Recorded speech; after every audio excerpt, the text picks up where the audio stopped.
Real talk. If habit coaches, productivity gurus, and morning routine influencers vanished tomorrow, most of us would still know instinctively what makes a day feel genuinely good. It's not a color coded bullet journal or a smoothie containing 10 superfoods.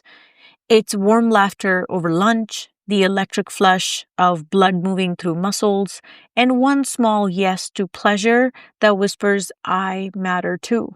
Imagine if we stopped pretending happiness was complicated. Imagine a rule of three so obvious it hides in plain sight. Today we uncover that simplicity. And just for fun, we'll back it with science, story, and a monthly guilt-free splurge. Welcome back to Spark and Hustle. I'm Puneet, your host, hyped by destiny. And this show exists to help ambitious women and men build outrageous success without sacrificing softness or sanity. Listeners, let's shred the noise. There is no such thing as perfect day. Your mission, should you choose to accept it, is to practice just 3 feel-good moves, FGMs. Nail them and your baseline mood climbs, your brain chemistry thanks you, and your to-do list suddenly feels lighter because you feel lighter. Ready? All right. The first key piece of the 3 feel-good moves, 3 FGM net framework is connect. Share a meal, a conversation, or laugh with someone you genuinely like. Number 2, move. Engage your body in intentional motion, a brisk walk, a dance break, or a full workout. Number 3, treat. Once every 30 days, savor a planned indulgence that delights you simply because it delights you. Why these 3? Evolutionary psychology points to 3 core drivers of well-being: social bonding, physical vitality, and autonomous joy. Connection lowers cortisol, movement spikes endorphins, and brain-derived neurotrophic factor BDNF. Treating yourself in a mindful, pre-planned way sprinkles novelty and self-respect into the mix, combating hedonic adaptation. That's the high-level logic. But logic alone rarely pushes us to act. So let me ground this in lived narrative. So first, key one, the social pillar, connect. When I worked in corporate ops, lunch was a sad death salad as I pounded emails. I never shared lunch. Productivity soared, mood tanked. A mentor intervened. Break bread with humans, Puneet. I resisted deadlines, metrics, blah, blah, blah. He persisted. I caved. Instead of Slack DMs, I invited a teammate to the cafe downstairs. We laughed about toddler tantrums and impossible KPIs. 30 minutes later, I returned to my desk humming. The spreadsheet I'd been dreading took half the time. Neuroscience explains the magic. Positive social interaction triggers a cocktail of oxytocin and serotonin, calming the amygdala and sharpening the prefrontal cortex. Translation, you feel safe, more creative, and focused. How to implement? Book a standing social lunch twice a week. If you're working from home, schedule a 10-minute video coffee with a friend. Cameras on, phones away. Even micro moments count. 5 intentional compliments in the grocery line, a quick hug, and a shared meme. Obstacle, I'm introverted or too busy. Reframe connection as nutrient, not networking.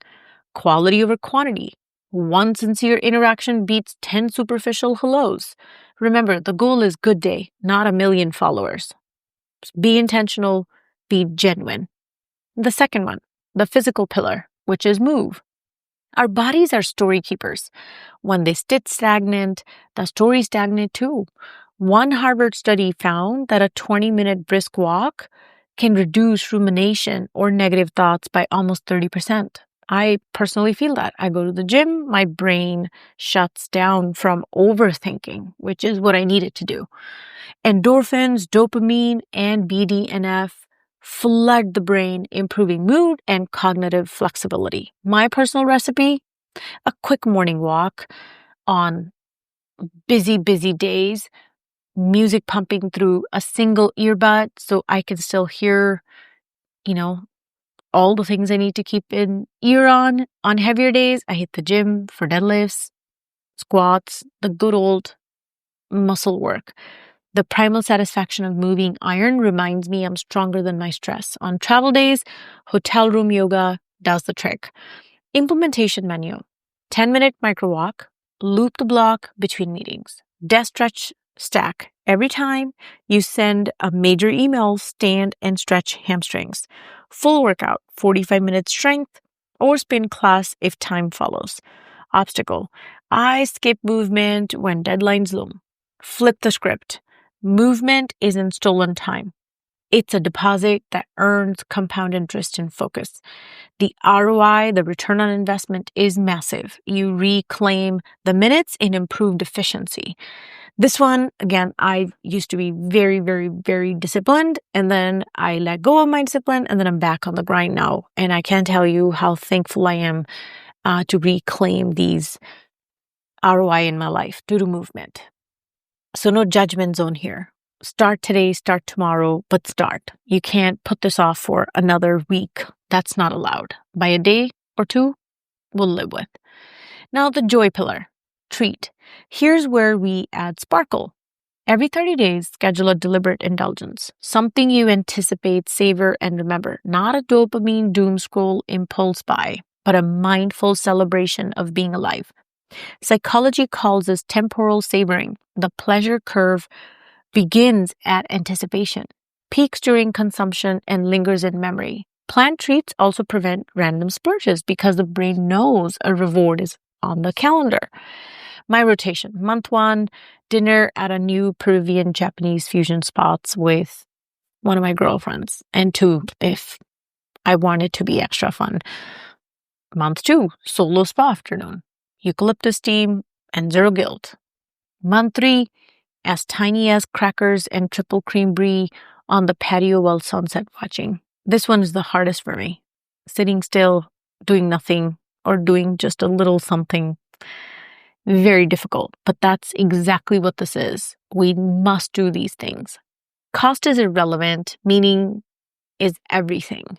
Your treat could be deluxe theater tickets or a $4 iced matcha enjoyed slowly. The common denominator is intentional joy. Obstacle: indulgence feels frivolous. Counter-argument: depletion is expensive, right? Therapy is more expensive. So burnout leads to sloppy decisions, health costs, broken relationships, snippy behavior. A small monthly joy is cheap insurance on your mental balance sheet.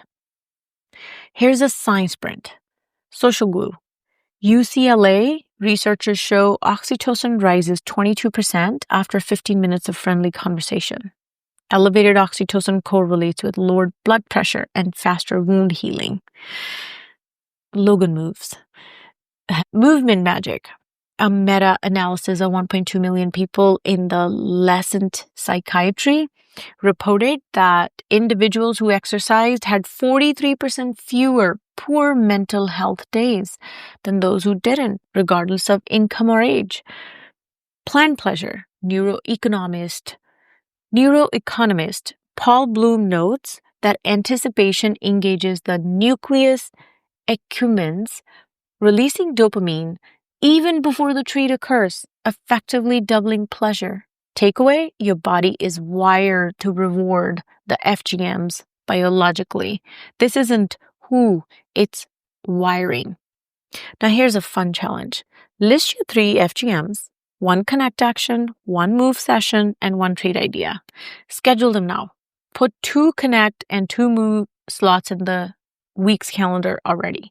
Book the treat for a date within 30 days. Share it. Post a photo or a story. Tag me at PuneetKaur555 and hashtag my3FGM. I'll feature inspiring entries on the next week's episode. So here's some microdata. 72% of behavior change research shows that public commitment increases follow through. That's why I encourage you to post. Let social media work for you and not against you. Instead of doom scrolling, make it an investment time on social media. Guided reflection. It's a 1 minute, close your eyes. Unless you're driving, then do not close your eyes. Visualize tomorrow. See 3 golden tokens in your palm. Connect, move, or trade. Picture sliding each token into the timeline of your day like coins into an arcade machine. Watch the day light up. Laughter at lunch, brisk breeze on your face, a tiny indulgence glowing at day's end. Notice how your shoulders drop, your jaw unclenches, breath deepens. That feeling, that's agency. Now open your eyes and carry it forward into your tomorrow. Now, here's some excuses that I've made to myself and I've heard my friends make, my colleagues, all the fun stuff. One is I forgot. Well, that's what calendars and alerts and reminders are for. Create one, pair each FGM with an anchor habit. Text your lunch buddy right after morning coffee. Cue a walk playlist while shutting your laptop lid. Kids, caretaking, chaos. This is the usual for all of us parents. Well, make it modular. If the baby naps, dance for 5 minutes in the kitchen. Movement, box, checked. Chronic illness, scale intensity, not intention. If you have lower back pain or you have a certain health condition, it doesn't need to be intense, crazy workout like Arnold Schwarzenegger. Nobody needs to be gentle stretching. That counts. Connection can be a phone call from bed. Treats might be new audiobook snuggled under a weighted blanket. Customize according to your situation. Here's a success metric. What does success look like? You should feel a 10% boost in your mood after each move. If not, tweak unless you get to that point when the resonance hits. Here's a recap. 1 good day recipe. What is it? Connect, move, and treat yourself. That's it. Do them with intention and you'll raise your life's baseline satisfaction. Screenshot, share your 3 FGM list, tag me, invite a friend to try it with you. Collective momentum is rocket fuel, and we love rocket fuel. Thank you for spending part of your day with me. Remember, good days aren't luck. They are mini choices executed with love. Stay bold, stay soft,